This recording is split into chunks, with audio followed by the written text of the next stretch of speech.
Welcome, everybody, to tonight's show. Oh my gosh, they're anxiously awaiting us. That's great. We have a really great guest for you tonight. Yvette Gorman Holmes has been, she's in Train the Trainer. She's a life coach. She's a speaker, a coach, and she helps women get their step into their, or I should say, she helps women step into their moxie. Whew, I got to get this moxie thing down. She's going to tell us all about that. So welcome, Yvette. Thank you so much, Dave. It's great to be here. Thanks for coming on. And in a pinch hitting, you just kind of did that because we had a little snafu on some guests tonight, and you came in and pinch hit for us. That's great. And I thank you for that. Well, my pleasure. I moved some stuff around for you. I am willing to do almost anything, Dave. I tell you, I watch you all the time. So for the people that don't know you, I don't know who doesn't know you, but for the people that don't know you out there, tell them where you're at. Tell them all about what you do. Sure. Okay. So I'm in New York. I'm actually on Long Island, New York right now. And I want to just clarify moxie. So, a lot of people don't know what that word is. And when I first heard it, it was like, what's that? I was actually in a speaker's training in Las Vegas. And moxie is all about badass courage and bravery. And because this is my month, by the way, I am a Gemini and I'm creative. I like to go, kind of away from what everybody else is doing, even though I did say badass, didn't I? Because that's the thing. But when I heard moxie, it just made me really think about the resilience that's required to own a life that you love, in a body that you love, and just in being happy. So I kind of grew up with this mindset of being a warrior, and I am actually a warrior.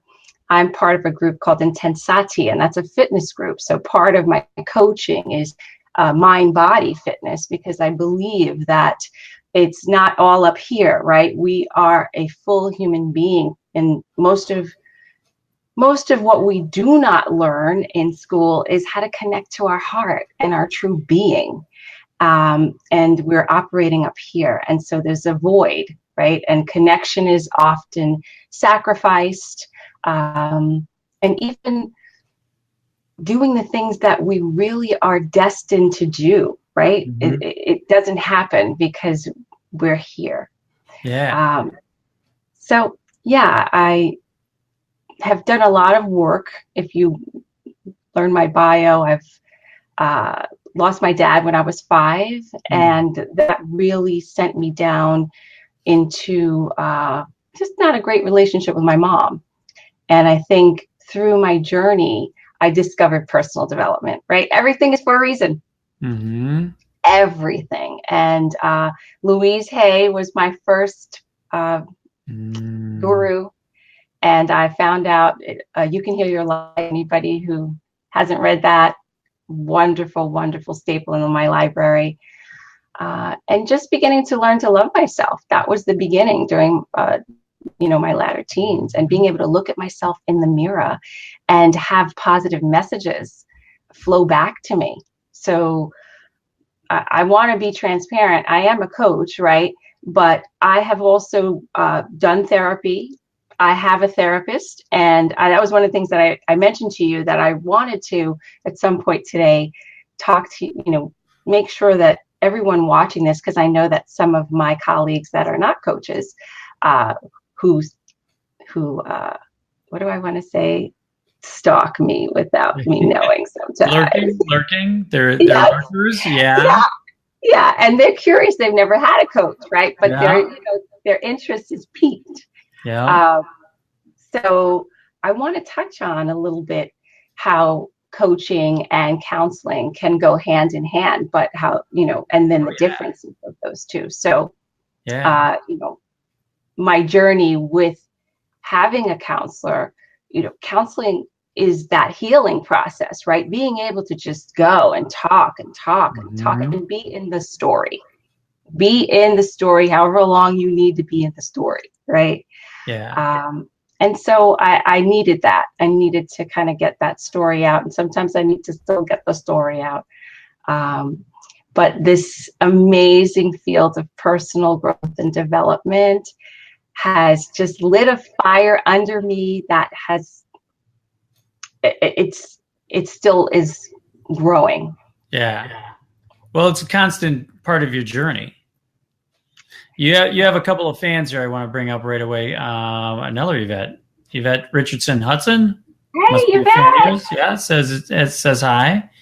Hi. And Sandra, there we go. She says hello. Hey, Sandra. She's one of your fans. Thank you. Yeah, it does go hand in hand, doesn't it? I mean, when you're going through, because as a coach, we're both coaches. So as a coach, you're out there, and it's just a part of our journey too. We good ones don't come out and say that they know everything. We're not some guru that's gonna, you come to and it's a magical, mystical thing. But it does go hand in hand. If you need therapy beyond, I mean, I've referred people to other people, other coaches and therapists and that too, because it goes hand in hand. Absolutely. Yeah. So what experiences have you had? I mean, your bio itself, your story so far is just amazing. Having to go through the death of your dad and everything. But gives us some background on what you're using as far as coaching. Sure. So, foundation is, to anything that I believe, even regardless of coaching, is that critical self-care, right? Whatever that is for you, we can't do it alone, right? Stepping out of the bed and jumping out into the world and onto media, social media, is one of the ways to really just disconnect from your being. And so having those practices, certainly I've studied mindfulness. I am a mindfulness practitioner, coach. I can teach youth. That's another part of me, who I am. Love my girls, love my youth. But as I am now, which I think I'm in a new coach training practice. So I've done 2 prior coaching programs online. This is the first that is in person. It's a year-long coach training program, and it's very rigorous, thorough, and it's been taking me through learning new practices to implement into my day. And it's so funny, my teammate Sandra, who was just on, she's going to chuckle when she hears this, but gosh, how do I say this? So as a coach, as a human being, there are things that happen every single day that trigger us, that let us know, I'm not really complete with this in my life, right? It's kind of like if today was to end, and if somebody came and asked you, like, are you holding anything against somebody? This is where we look. So we call it being incomplete. And so I found this tool through this program called completion. And have you ever used the neti pot, Dave? Yeah. Okay. So I call it the neti pot because you know how, like, the neti pot. So for those of you who don't know, the neti pot is this nasal wash. Yep. And sinus is one of those things that it helps with. But you know how you put off the neti pot, right? You say, I need to use the neti pot, but you don't use it. And then when you finally use it, you're like, oh my gosh, this is the best. Why did I use the neti pot? Right? And it just clears up. So completion, for the most part, right? How do we let go of stuff? How do we get complete with when someone treats us poorly, when someone, basically it's a forgiveness tool, right? It's a way for us to, at the moment, say, I'm done with this.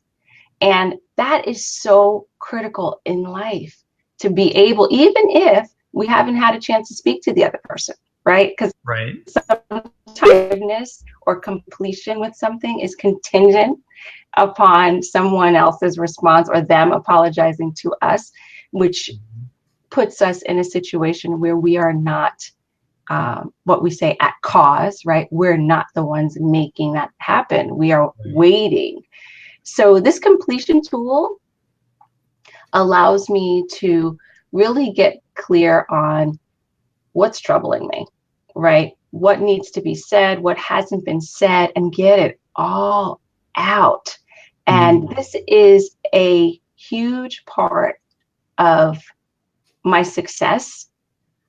It's a huge part of me being able to, for those coaches out there, or anyone that has clients, it's anyone who has clients, to detach from their stuff, right? Because we all have, coaching can be one of the most heartbreaking careers, because you can just want so much for somebody, right? And I can't give them advice. That's not my role. Yeah. Right? And you can't control what they're going to do. Cannot. No matter how much you just want to go, no, go do this. Yeah. And so how do you let go of that? How do you release them? And also trust them, right? It's really, they hire you because you believe in them, and you're partnering together to create some incredible future together, for them, or support them with the accountability and helping them to see beyond the limitations. Yeah. And yet, if I'm kind of in the way with what I believe, then that just clouds it all up. So completion is, I did a really long discussion on completion, didn't I?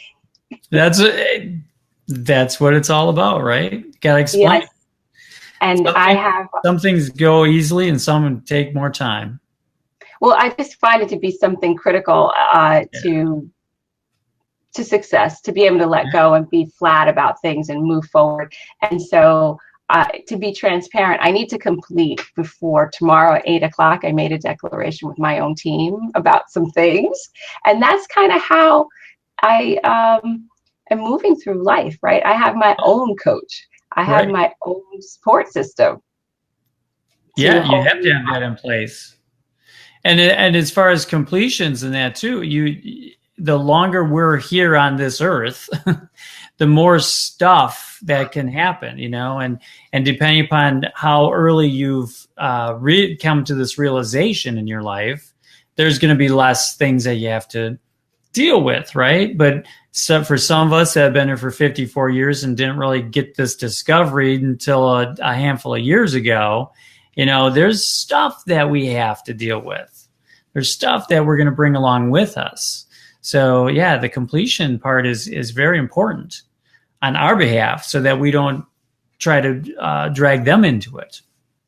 Yeah, and I live in New York, so let's face it, I actually don't know that I will ever have less. I feel like I always need to complete, right? Because tiny spaces, people infringing on your personal space, the expectations that we have for people, right? They're all these unspoken things with strangers, or what we think people know and that are in our heads.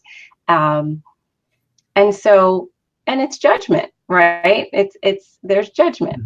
And human beings by nature, we judge. So it's a great way to invite peace into your life. And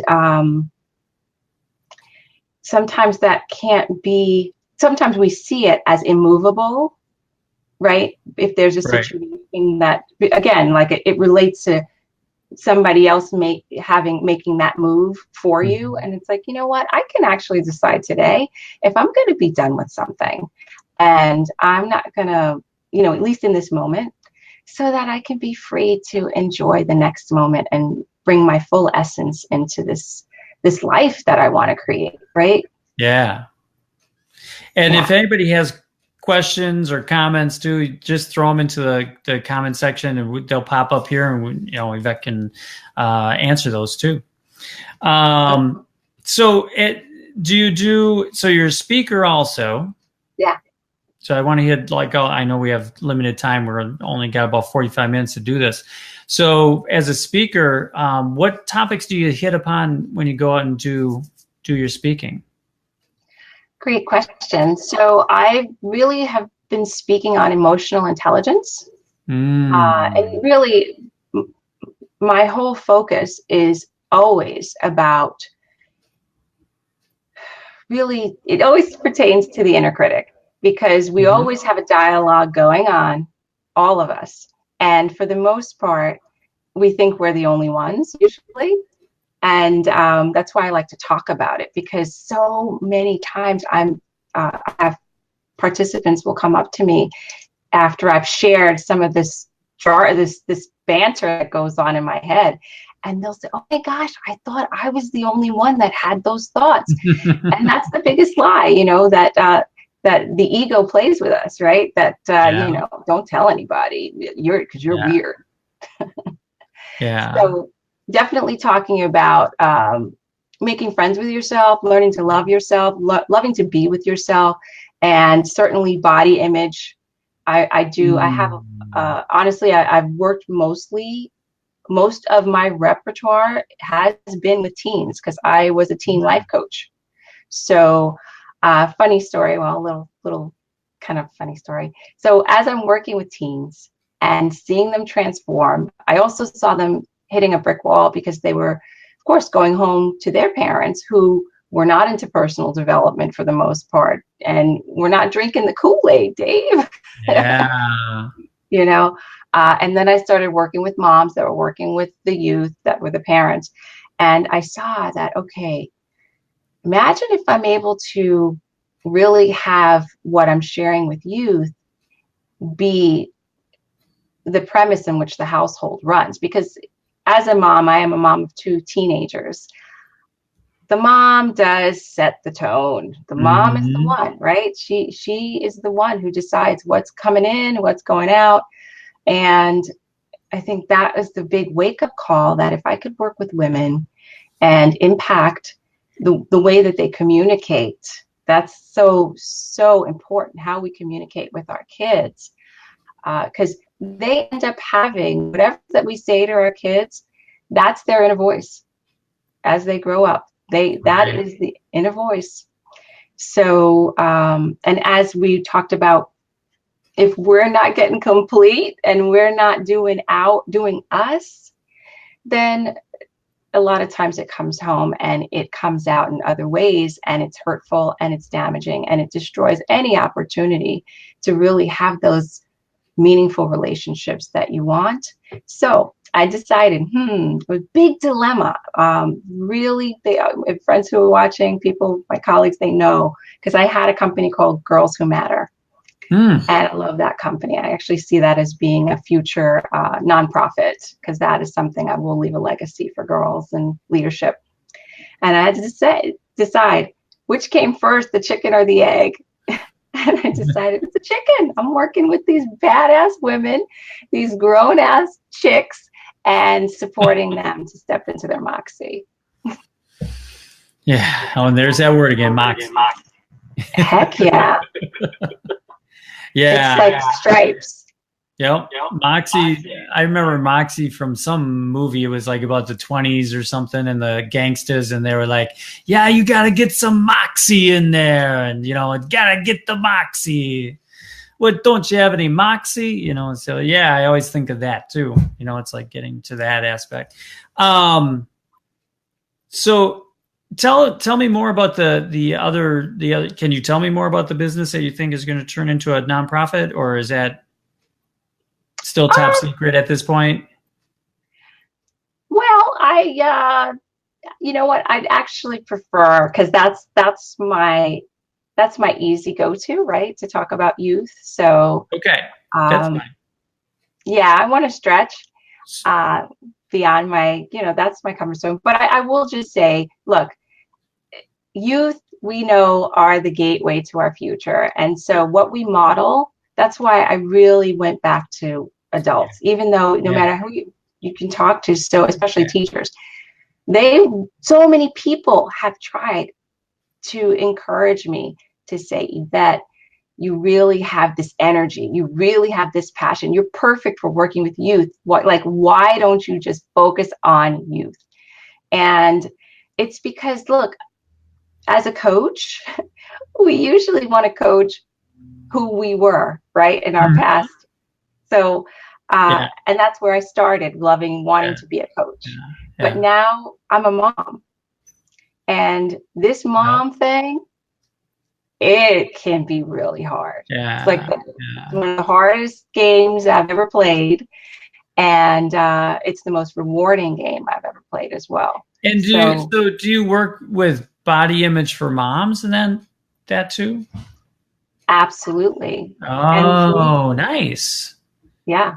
Body image. Because we look at ourselves, I do this too. Everyone does this. You got to admit to this. I mean, I have that magnifying mirror in the bathroom, and I look at myself totally differently than other people are looking at me, right? I mean, my perception of myself is totally different. Sandra's got to chime in here, though. You're a busy mom, wife, and entrepreneur. How do you balance it all? What can you suggest for others taking on all these roles? Yeah, good question. Yeah. Well, Sandra and all you moms out there, balance is a misnomer. Life is actually a series of roller coasters. And when we thinking that we're all going to get everything balanced, then we're not living. We'll be dead, actually. So, don't die.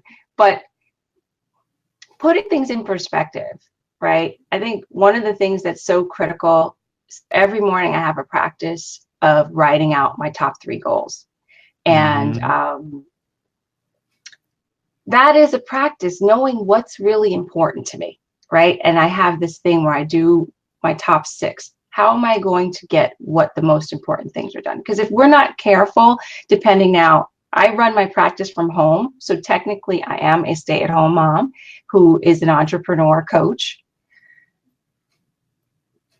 When I wake up, oh my gosh, there's so many things that I can get into that's not related to my business. And then when my kids come home, they're the reason why I stay home. So as far as creating balance, number 1 is knowing what's important to you. Number 2 is, you've heard this before, and I'm going to say it and say it again. Mamas, if you're not wearing your oxygen mask, you're going to be suffocating. I love that. Yeah. So what is that for you? And I'm not talking about, and I don't want to say, it's not like I'm poo-pooing getting your nails done, right? But that's usually a go-to. Lots of women get their nails done and they're multitasking at the same time. So let's talk about feeding the soul. What kinds of things are you doing to fill your tank? Because we give, constantly giving, but we need to replenish the tank so that when we are giving from a full well, people feel that. And there's no resentment attached to it. I'm speaking from experience. Yeah. That's what happens if we're giving from an empty tank. We end up resenting. We end up looking for acknowledgement because sometimes we're not acknowledged the way that we want to be. Sure. That's part of filling my tank. Is actually it's a great little thing. I have a dancer in my life, my 13-year-old daughter. She is a competition dancer, and it takes up a tremendous amount of our time. And I am also an Uber driver for this dancer. Back and forth. Does she pay you? Did she pay me? Well, it was getting a little like I was feeling, and it's far where we have to drive at least 4 times a week. So long story short, I finally got complete. I did a completion exercise about my daughter, right? And I got some support from my coach. And I actually went to my daughter and I shared with her how I was feeling, because I'm that kind of mom.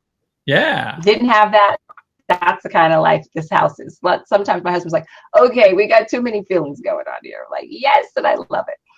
So I actually told her, I said, this is what I've decided. I'm here for you. This is what I want to do. But it would really support me to know that you're grateful for the things that I do. And Mm-hmm. if you could just say thank you. Do you know, just a simple, I made a request, Yeah. simple request. This was last week, every single day she says to me after I drop her off, thank you, Mom, for driving me. And when I pick her up, she says, thank you so much, Mom. Do you know that fills my tank? Yeah. Being heard. Yeah. Being heard is one of those things. So as far as, looking at the things that make you feel balanced, it Right. really does. It comes down to, what do you need? Do you need some quiet time? Are you the one that's always with the kids? And Yeah. I've been there. I created my own mess here thinking that nobody could do it as good as me. And when you do that, young moms out there, you're creating a wonderful trap for yourself, because eventually all those people who want to help you will step back and say, you do it, including your husband or your partner. Well, and So, if you do it, if you automatically take on those roles or those habits, they just automatically will throw more at you, right? Because it's like, oh, that looks like she's just handling it great. That's no problem. So I'm just gonna go out with guys tonight, or whatever that is, And then it's like, because you make it look like it's so easy. yeah. So you got to make sure that you make them aware of what your needs are too.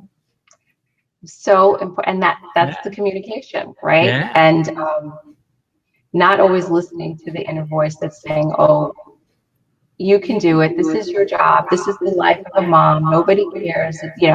Whatever that is.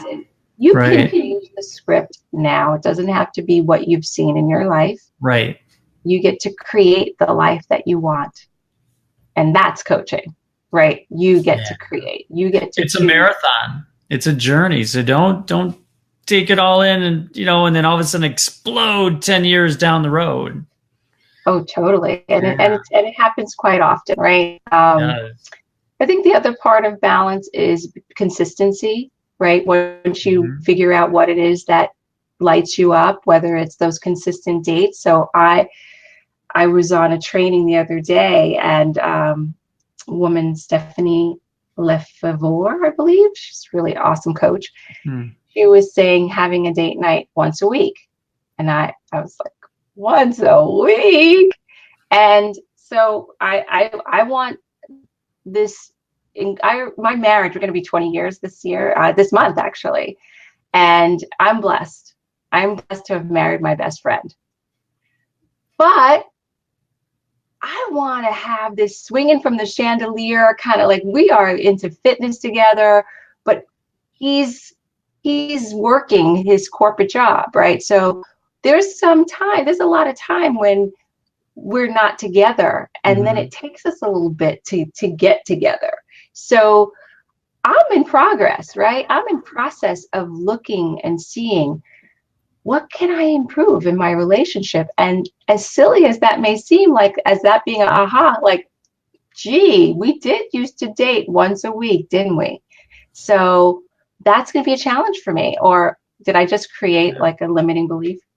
So that is a challenge that I'm ready to tackle. Right? Then you have that inner debate. Yeah, but inner debate. Wait, what am I doing? Yeah. Yeah. That we all have. Yep. Yeah. And I will need someone to hold me accountable. So the trick to balance too is knowing that when you're growing those muscles, right, you're growing the things that you want to include into your life that might not be there, it's going to take accountability, right? I mean, we're human beings. Habits take a while to form. What is it? Lately, I see people trying to say it's 21 days, but I think Jack Canfield says it's 30, but then you give yourself another, it ends up being about 60 days, because you usually don't go through the first 30. Everybody has their magic number. I've heard everything from 40 to 30 to, I think you definitely, to get a real defined habit, you got to go 2 months. at least Yep. 2 months of 60 days. repetition. And if you break the habit somewhere in there, the clock starts over. I've had clients ask that too, where it's like, well, I didn't really do it. Then I'm like, okay, now we're starting over again today. What? It's like, well, you can't do push-ups and go 1, 2, 3, 25, 26, 27, 20. You can't just skip. You got to keep going. So you start all over. You're old school. I'm old school like that. I was talking to a coach the other day, and she was like, I was telling her that I kind of broke a marathon that I was doing for my self-care. And she was like, oh, but I think maybe do you think that really helps your psyche to keep going back to one? Like, maybe you're really, and I was like, no. Nope. I'm back at one. Yep. So, yep. Whatever works. Yeah. So do you have now I have my habits. See, I'm a big habit guy. So as far as instilling it in my clients and that, I instill it as far as the habits there. So like in the morning, I do meditation, then I journal, and then I now that the weather's good, I get out and I run. So I do that. That's my power hour. Nice. In the morning. And then do you have habits of that you instill with people, or how do you coach? Well, in terms of coaching, so it's a partnership, and it's never my agenda.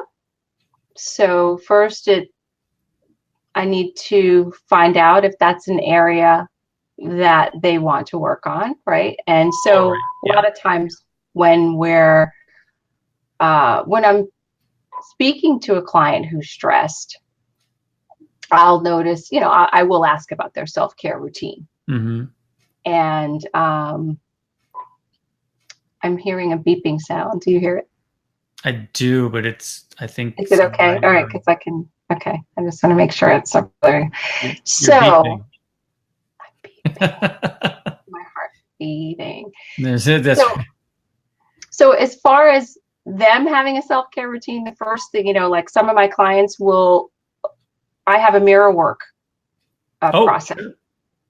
Yes, 21-day mirror work. And I find that a lot of women are not happy when they look in the mirror. And we see mirrors often in our day. And if there is if we take the time to notice, there's not a positive voice a lot of times coming back toward us. And then the other thing. You want to explain what the mirror is? Oh, sure. Thank you. Sure. So mirror work is actually looking in the mirror, looking at yourself in your eyes, and saying something as simple as, I love you. I love and appreciate you. I'm learning, or you can even start with, I'm learning to love you more and more each day.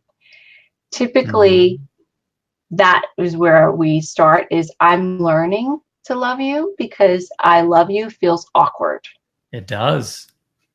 Yeah, that's what I find with a lot of my clients.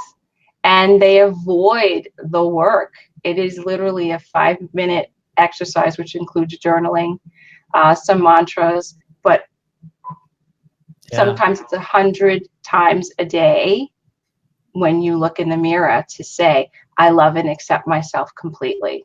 Yeah.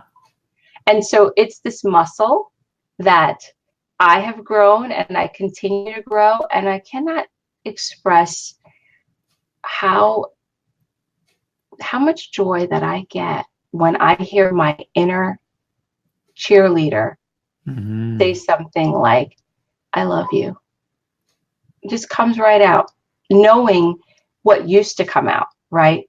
What the obscenities or stupid, or or you just didn't, or you, especially with the mirror, I've had clients that go, oh, that should be easy. I but I'm like, no, usually when we look in the mirror, it's like, we're not looking at our eyes. We're not looking at ourselves. We're like fixing our hair. We're checking to make sure the makeup is right, or whatever it is. And you're but you're not looking at yourself and right into your soul. And so the honesty all of a sudden happens when you do that. And it's amazing how many people will avoid that. Yep. Yeah. And I like to, I don't start there, right? Because that's a very vulnerable spot to notice that about ourselves. Yeah. And it's, like I said, it's a muscle. And if anyone's thinking of doing it, if you look up Louise Hay, 21-Day Mirror Work, there's a free ebook that you can download and you can try it out. And I highly encourage you to step into that. And you will be amazed how your whole, you will shift. It will bring you joy. And it will start to open up other areas of your life that maybe you were a no in, right? It's another way of growing your moxie. Being able to look at yourself in the mirror and say, damn, I look good. Yeah. I got to kiss myself there. And that's another thing. A lot of women grow up in places where that is taboo. Yeah. I was talking to someone the other day, a client, literally. Yeah. Yeah. And I've even had, I know I grew up with a dad that was always saying, what do you need, compliments all the time and something like that. And so it was always a tough thing of that sort. And so, I mean, we always had to, I had to compensate for that too. So that was in the beginning, that was a tough thing with the mirror work. But it's amazing how that just opens up a whole, it really allows things to be attracted to you that you wanted to be attracted to before. Finding your soulmate, finding, all those different things can then be opened up, because all of a sudden it's just like you're at a different energy level. You're at a higher level than you were before. Well said. Yeah. Yeah. And if you can't look at yourself in the mirror, right? Yeah. Then we're hiding from something within us. And it's okay if you're there, but it's definitely, it's something to work on. Yeah. Uh-oh. And they're back. We lost you for a second. Oh, yeah. I was wondering, I saw something happen there. All of a sudden we lost you for a second. You're back. All right. So that's fantastic. Doing the mirror work is just fantastic. And I'm glad that you do that with your clients and working through that. So tell us, now there is a difference between coaching and consulting. Yes. You and I have had this kind of banter back and forth in that too. Let's hear your take on that. What's the difference between coaching and consulting? Because we hear that all the time on Facebook, right? I'm a consultant, Well, there are a lot of people who say they're coaches and they're really consultants too. And I didn't realize that until I was doing this coach training program, that a lot of my previous coaches were also consultants. And so what I see as the biggest definition of consultant is someone who's an expert in a field, and they have their own agenda, and their goal is to teach and to show you exactly the how of getting to where they are, which is very different from coaching, in that there is, I'm not an expert in your life. You are the expert of your own life. And I am here to be that partner coach, to hold you in your highest. You tell me what it is that you want every session. Of course, we do some goal setting, but each session could be different depending on what you're experiencing and what you went through, or you come to the call and decide, right, what you want to work on. And so I'd say that's the biggest difference. Yeah, I think consultants are a little bit more, for lack of a better term, cookie cutter. You come in and then they have this, they're going to put you into the mold, and they're going to mold you to fit their cookie cutter program or course or whatever it is, but they have their agenda kind of that you have to now conform into, versus a coach finds out where you're at, where do you want to be, and then helps you get there. Yeah, Yeah, absolutely. yeah, And then a coach will also not tell you, well, they're not going to tell you what to do. I have a new client who she was so upset with me, and she was just like, could you just tell me what to do? And now I can always take off my coach hat and say, can I offer you something? You know what? But in this particular moment, it was like, so, and having the powerful question of, so what do you see for yourself if you do? Like helping her. I got that part that she needed to have some sort of framework to even figure out what to do. yeah, And that's the thing. If I'm with somebody and they tell me what to do, it's not the same as if I figure that out myself, right? As if I have the epiphany myself. It's so empowering, and it sticks with me, that aha, right? The awareness, the shift, yeah, and what I need, and also the motivation to want to do something about it. yeah. But I mean, how many courses have I taken and I've learned the how and I haven't done it? Right. Like, Right. And I, like with myself, I find out what their strengths are first, because if you're a really good writer, but you're afraid of the camera, well, then let's start writing. Let's use that as your tool, your major nice. tool, and let's just work off your strengths first. And yeah, maybe you can come on and I can get you comfortable doing Facebook Lives and things like that. But let's work with your strengths first. Maybe it's just that you cultivate an email list, and then that's how you're going to gain your clients or your customers. But it all just depends. You got to work within their strengths too. Yes. And I love that. Like you're dancing in the moment and working with Yeah. what lights them up, right? Because nobody wants to be told this is what you have to do. I mean, and we've been through it. I've taken a ton of courses. I happen to love video. I always have. But writing, I can rewrite and rewrite and rewrite and rewrite. I really want somebody else to write my stuff. So Yeah. but yeah. Yeah. So you work off the strengths of the client. Totally. Yeah. I did want to I didn't know, one of the things that I am learning in this coach training program is about ontological coaching. Are you familiar with that Not form familiar of with that at all. Why don't you explain that to me? Okay. So I love sharing it because you know how a lot of times when we talk about what we want out of life, we automatically think about what do I do? Right? Like, okay, well, I know I have to do this. Let's say if I want to do a speaking gig, I know I need to find places to speak, and I need to get my speaker sheet together.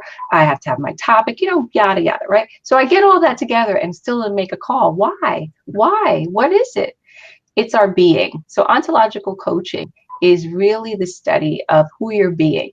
And we all have a core essence, who we are. And when I talk about our essence, it is those core attributes about us that are not hindered by those protection and survival mechanisms, right? We all have those that like jump in and say, wait, what are you going to do? You're going to make yourself look like a fool. Wait, or all of that thing that gets in the way of us really stretching out of our comfort zone. Mm-hmm. So ontological coaching really helps us, with my clients, helps you to identify what those survival mechanisms are that are dominant, because they're endless. And don't get me wrong, so sometimes they're very helpful. They do protect us in some cases, but for the most part, what we want lies outside of that that comfort area. And so we've got to bust through, and we get to figure out, well, wait a minute, who am I to my core? Who am I always, so we have an exercise for that. And so that's what ontological coaching is. So when I'm faced with something that is quote unquote scary, I get to ground down. Like even today, before I have my call, I have my essence words here to remind me of who I am, because I don't want to be talking from my head in this interview with you, Dave. I want to be talking from my heart and really get the message out about why coaching is life-changing, right? And also what I shared with you, why as coaches, clearing our stuff, doing the work is, if we're not getting clients, it's because we're not doing the work, right? We're trying too hard. Coaching is actually not, white knuckling it and trying to get our clients somewhere. It sometimes is leaning back and having that trust, and them knowing that you trust them to make the leap, to do what's necessary, right? To source their own core essence and being of who they are. And of course, acknowledgement helps, right? Listening. That's really the main thing for a good coach, is to be a good listener. Hear what they're saying. Absolutely. That's why women make great coaches. Thanks. I'll take that. And humility in there too, right? I'll take that. There you go. It's true. It's true. So I was raised with 4 older sisters and no brothers. So there you go. I'll leave it at that. As we come up to closing out our discussion here, how can people get a hold of you? Okay, so the best way to get a hold of me is you can email me. Yes, email me. I did say that for all of those women out there, at Yvette@growyourmoxie.com. And it's Yvette, Yvette. And then you could also look me up on Facebook. I've got a couple of things. I don't know, I wrote it down. Yvette Gorman Holmes, Moxie Coach. And also I'm on Instagram as Yvette_Gorman Holmes Coaching.